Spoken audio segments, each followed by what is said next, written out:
What's up guys, my name is Ace, and Season 5 Reloaded for Black Ops 6 is here, and with this we did get a small handful of weapon balancing changes, and in today's video, as always, I wanted to go into great detail showing you guys exactly what changed here. And this will be quite a quick one, so let's just dive right into it with the AK-74. With this, they provided a very slight close range buff by introducing a new maximum damage range at just 11.4 meters, so a very short range. And within this range, they just slightly boosted our damage from 27 up to 29, so it's still going to be a 4-shot kill to the body. If you're shooting them in the body, you won't notice any difference whatsoever with this gun. However, now, within this short range, we just need 2 headshots mixed in with a body shot for a 3-shot kill, whereas before, you needed every single shot to hit the head if you wanted to get a 3-shot kill. Also, it is worth noting with the CHF barrel, it's still going to just take you 2 shots to the head to get a kill here, so you won't notice any benefit whatsoever if you are using the CHF barrel, compared to pre-patch within this short range at least. So realistically, this is a very, very slight buff that is only going to apply to very specific situations where you're landing 2 out of the 3 shots to the head. So more often than not, you won't even notice anything has changed with the AK-74. If I had one little nitpick with this change, I would have liked to see them take this to a 30 damage rather than a 29 in this range, because that would still require 2 headshots mixed in with a body shot for a 3-shot kill without the CHF barrel. However, then if you did apply the CHF barrel, you could get a 3-shot kill within that short range by just landing 1 headshot mixed in with body shots, which I think would be totally fair considering the fact that you're using an attachment for that and increasing your recoil in the process. Because as of right now, using the CHF barrel is just useless on this, and also as of now, this buff is just not really going to be all that noticeable in the vast majority of situations you run into. Now, as for the next changes we saw here, we're skipping all the way into the marksman rifle category, and for both of the burst marksman rifles, the Swat 5.56 and the AEK-973, they've actually introduced some body multipliers here that we didn't see previously. Before, you would deal the exact same amount of damage anywhere in the body, and it was only headshots that would boost damage. Now, after this update, for both of these burst guns, we get a 1.05 times body multiplier to the neck, upper torso, and upper arm. And for the Swat 5.56, this has an impact on our second damage range. Previously, if we wanted to maintain a 3-shot kill or a 1-burst kill, we had to land at least one of those shots to the head within this range.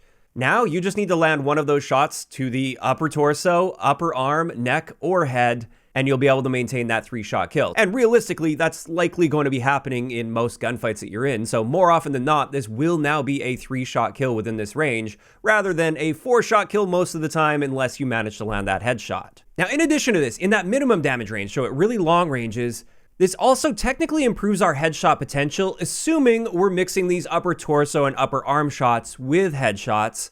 So it becomes a lot more realistic within these ranges to potentially get a 1-burst kill. Even though it's technically possible pre-patch, at that range landing literally every single shot to the head was extremely unlikely. Whereas especially with the CHF barrel, landing 2 shots to the upper torso and 1 shot to the head, that's something that could absolutely happen. So it does improve our potential in that area as well. And we see these exact same trends carry forward to the AEK, which saw that exact same buff. So in that second damage range, which is actually a larger range window than the Swat 5.56, we can now get that 1-burst kill as long as just one of those 3 bullets hits the upper torso or upper arm or neck. And then on top of that, when it comes to headshots within our minimum damage range, it turns out even without the CHF barrel, we just need to mix 1 headshot in with an upper torso or upper arm shot to maintain a 1-burst kill. And this also means the CHF barrel is pretty much completely useless on the AEK now. Technically speaking, if you were hitting like a stomach shot and then straight up to headshots, sure, the CHF barrel would help in those situations, but realistically, that's highly unlikely to happen, so don't worry about the CHF barrel, you just don't need it with this gun.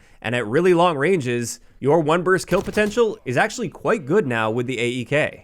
So these buffs on the surface might have appeared to be a very, very tiny buff. It's just a 1.05 body multiplier, but they actually have some pretty big implications as far as the power of these burst weapons. And that's nice to see, because burst guns are pretty difficult to use in this game when factoring the movement into the equation. And finally, let's get into the sniper changes. There were a bunch of small changes to the sniper rifles here. Nothing too extreme, no like damage changes or anything. But we're going to start off with the Frostline. Our aim down sight speed was buffed from 535 milliseconds down to 520 milliseconds. Our sprint to fire speed was also buffed from 290 milliseconds down to 260 milliseconds, and our tactical sprint to fire time went from 430 milliseconds down to 350 milliseconds, which is quite a big buff to that tactical sprint out time. Then for the SVD, this one just saw a buff to its tactical sprint out time from 450 milliseconds down to 400 milliseconds. With the LR762, our aim down sight speed was improved from 600 milliseconds down to 580. Our sprint out time was buffed from 320 milliseconds down to 290 milliseconds. Our tactical sprint out time went from 460 milliseconds down to 380. That was a really big improvement there. With this one, our flinch resistance was also improved from 0.85 newtons, so among the worst sniper rifles in the game, down to now being the best sniper rifle in the game when it comes to flinch at 0.7 newtons. So that's a big upside to using the LR762 now.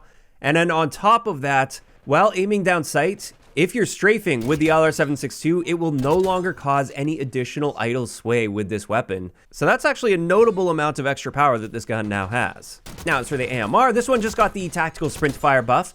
It went from 460 milliseconds down to 420 milliseconds. And then finally, with the HDR, we saw an aim down sight speed improvement for 510 milliseconds down to 500 milliseconds.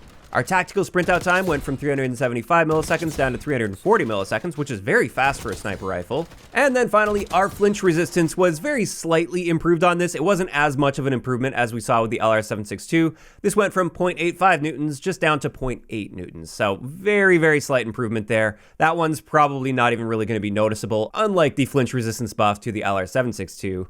And with that, that's pretty much it. That's all the weapon balancing we got with the Season 5 Reloaded update.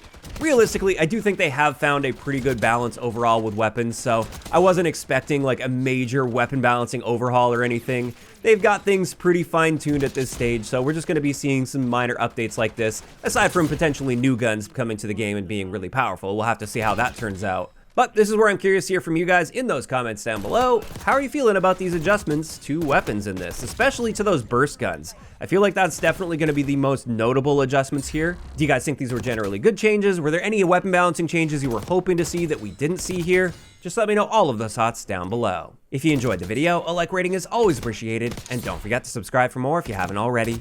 I'll talk to you guys next time.